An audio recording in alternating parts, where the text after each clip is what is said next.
as a kid growing up. I had that emotional problem. And one night somebody gave me that drink of moonshine whiskey. And immediately those problems disappeared. And that great, exciting, in-control feeling came over me. And I was allowed to ask that girl to dance, take her home, and get in the back seat of that 36 Chevrolet. It answered my problem that night. My mind immediately recorded what it did for me. The next time I got into a solution where I didn't feel right, things were not right, my mind said, if you could find a drink, you'd feel better. And I found a drink of whiskey, and God, the magic happened the second time. In other words, alcohol became the solution to my emotional problems. Now, if I had been non-alcoholic and that worked for me, that would have been great. But I also had that physical allergy over there on that side. And when I had the problem and I used the solution, it sure enough made me feel better, but also it triggered the allergy, and I would drink more than I intended to drink, and I would end up drunk. And I would repeat that cycle over and over and over and over and over again. The mind causing me to drink, the allergy causing me to get drunk, the emotions after coming off the drunk to feed the mind caused me to drink. And the drink then would trigger the allergy, and as time went by, it got worse and worse and worse. Because this is a progressive illness, the drinking would become harder and harder, the trouble would become more and more, the restlessness, irritability, guilt, remorse became more and more, the emotions became worse and worse to trigger the idea of taking the first drink. The mind destroying the body and the body destroying the mind. Now, somewhere down the line, I said to myself one day, Charlie, you're going to have to do something about your drinking. Now, I didn't say you're going to quit drinking. I said you're going to have to do something about your drinking.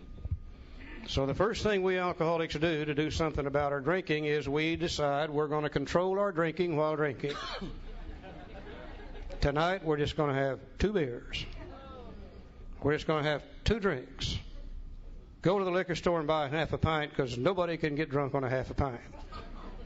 And I spent 3 or 4 or 5, 6 years trying to control my drinking while drinking. Anybody in here ever try to control your drinking while drinking? Well, now I can see why that would not work, because of the allergy. Now, after 4, 5, 6 years of trying to control my drinking while drinking, I said to myself one day, Charlie, I don't believe you can drink anymore. Took me a long time to realize it. But I said, I don't believe you can drink anymore. So what do we alcoholics do when we finally decide we can't drink anymore? We trot out the most useful tool we have. We put it right there, and it's called willpower. And we say, sick 'em, Will. We're through with that drinking. We'll never take another drink as long as we live. Now, believe me, you people that are non-alcoholic, when we say we're going to quit drinking, that is exactly what we intend to do. You see, we are strong-willed people. We can use our willpower to handle all other problems, and we assume that we can use willpower here, and we really intend to quit drinking. Now, as the days went by, I haven't done anything about my emotions, by the way. I would just quit drinking. And as the days go by, these emotions begin to build up. The fear, the guilt, the remorse, the shame, the worry, the depression becomes worse and worse. Now, it's not the big things in life that kill us. It's the things that all people have to go through on a daily basis in life. It's getting up every damn morning and going to work. It's a bitching wife. It's a griping husband. It's screaming kids. It's burnt bacon. It's broken shoestrings. It's flat tires. All the things that everybody has to go through, and these emotions start building up. Now, after a while, the mind says, a drink would make you feel better. But remember, I put willpower in here. And willpower said, no, sirree, we're not going to drink. We've quit. And that day, we don't drink. The next day, the emotions are still here, and they're building up a little higher and a little higher and a little higher. And it said, God, a drink would make me feel good. And the mind said, no, sirree, we've quit drinking. We ain't never going to drink again. The next day, the emotions are still here, and they're building up a little higher and a little higher. And the mind begins to say, well, hell, you've been sober 90 days. You've proven you're not an alcoholic. One drink wouldn't hurt anybody. And the mind said, no, we're not going to do that. We've quit drinking. Hell, we've sworn off we'll never take another drink. The next day, the emotions are still here, and they're building up higher and higher. And the mind said, by golly, anybody who's been sober 92 days owes themselves a drink. And we begin to think about that great, exciting, in-control feeling that comes with one or two drinks. We begin to think about the sense of ease and comfort as Dr. Silkworth talks about here.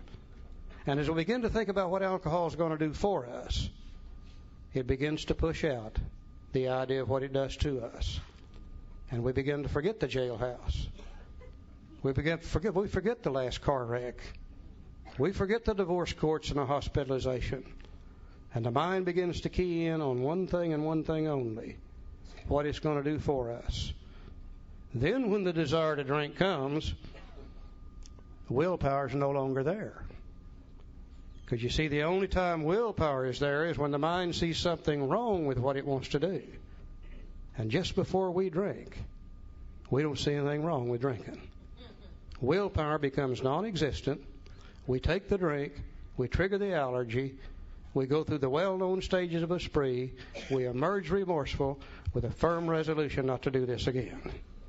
And we repeat that cycle over and over and over. The mind, the body, destroying the body over here. The mind over here causing us to drink more and more. And if you can't safely drink because of the body, and if you can't quit because of the mind, then you become absolutely powerless over alcohol. And that's our problem. Now, if you're going to solve a problem, you've got to be able to attack it somewhere. I can't attack it over here. Can't do nothing about that. Maybe I can attack it over here. If I could find a way to live where I could be sober and not be restless, irritable, and discontented. If I could find a way to live where I could be sober and not be filled with shame, fear, guilt, and remorse.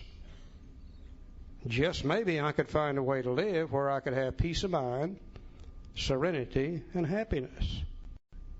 Maybe I could find a way to live where I could be sober and have that great sense of ease and comfort that come at once by taking a couple of drinks. Maybe I could find a way to live where I don't need to take a drink in order to make me feel better. And that's called recovery. As we use our program, as we go through the steps, these kind of feelings down here begin to disappear. And they begin to be replaced with peace of mind, serenity, and happiness. And under those conditions, our emotions do not build up to the level that suggests we take a drink to feel better, because we already feel better.